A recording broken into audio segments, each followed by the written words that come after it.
On this 2018 project, there was a professor in North Carolina. When he saw that COVID had this special furin cleavage site to let it enter into cells, why wasn't he ringing up Fauci and saying, holy crap, they did it. They did it. They finally did what we asked for the money. We got denied the money because it was too dangerous. They did it anyway. Guys, I'm off the grid for August, but Rand Paul makes sense.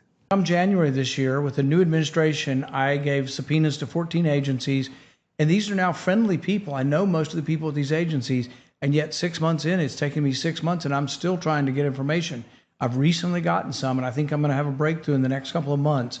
I do think that there was a cover-up, and I love the way, or a conspiracy. I love, my favorite is, people think, oh, if you believe in a conspiracy, you're an absolute nut and a fool. And I said, well, George Carlin described this the best. George Carlin said, it's not necessary to believe in a conspiracy, only to believe in a convergence of interest. So the way I imagine the COVID conspiracy is, you might have 250 people involved in the COVID conspiracy, all worked in government, and maybe they never met each other.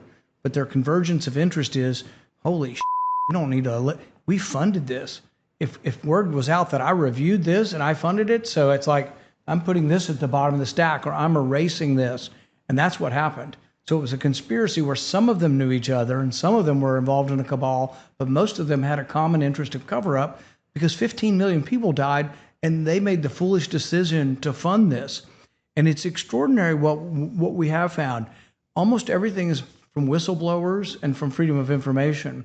There was a Major Murphy who worked in DARPA, which is part of our defense industry research. He revealed that the research that led to this was applied for in 2018 by the people in Wuhan, China. They didn't get it in 2018, but it was almost exactly what COVID began. What it became was what they had applied for in 2018, but nobody came forward. So there were other people on this 2018 project. There was a professor in North Carolina. When he saw that COVID had this special furin cleavage site to let it enter into cells, why wasn't he ringing up Fauci and saying, holy crap, they did it. They did it. They finally did what we asked for the money. We got denied the money because it was too dangerous. They did it anyway. This mirrors what our research proposal was going to do. And yet he met with Fauci in February of 2020. He's been at the White House. How come he never mentioned anything? 15 different agencies heard this proposal.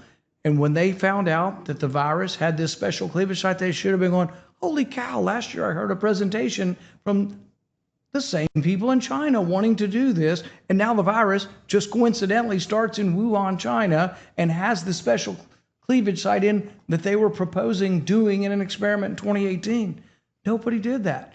Yes. Because there was a conspiracy of cover-up from people, all had a convergence of interest that said, we don't want anybody to know that we were forewarned, and we still made a stupid decision to fund this research. Yes, if you met Lee Harvey Oswald at a shooting range and he was practicing shooting from a shop window via branches and trees at a grassy knoll. Just a coincidence. So, but although ironically, he was likely not working alone.